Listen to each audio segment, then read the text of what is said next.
The Symposium was a one-day workshop that brought together about 100 people who were interested in simulation-based teaching. Most of them were either faculty members or educational developers or graduate students.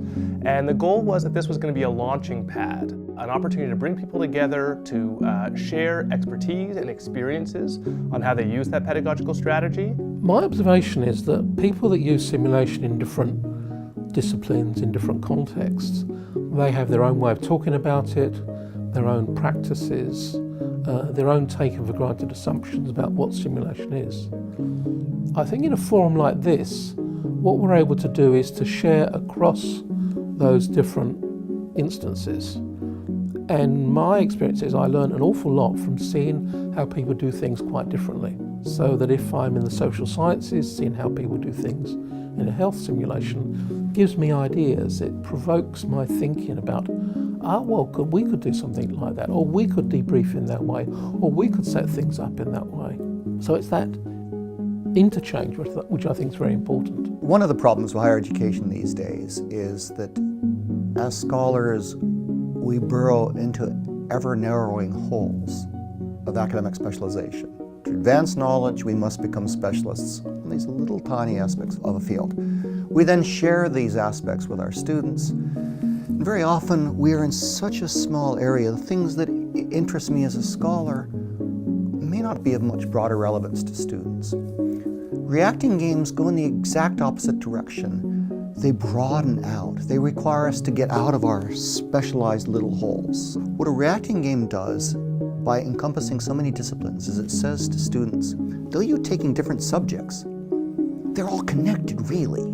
This conference, we're with social scientists and historians, and I hadn't ever really considered the word simulation outside of a technical context.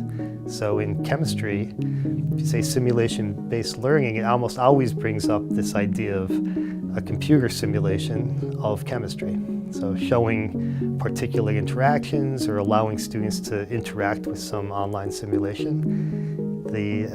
This conference opened up with a human interaction simulation around Athens, the history of Athens, and that's quite interesting, and wonder what role that might have in natural science.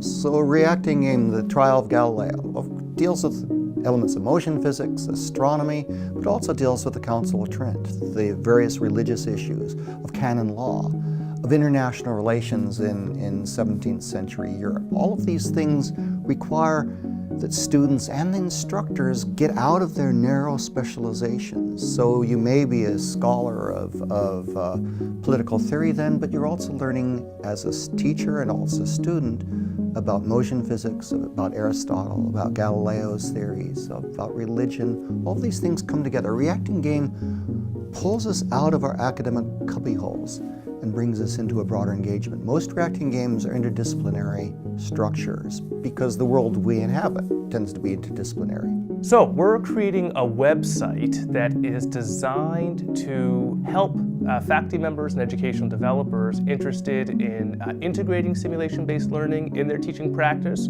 or refining or revising these kinds of immersive techniques. So the website's anchored by a project cycle. We've boiled the process of simulation-based learning down to 6 core steps and designed worksheets, resource guides to help individuals accelerate the process of creating a meaningful learning technique.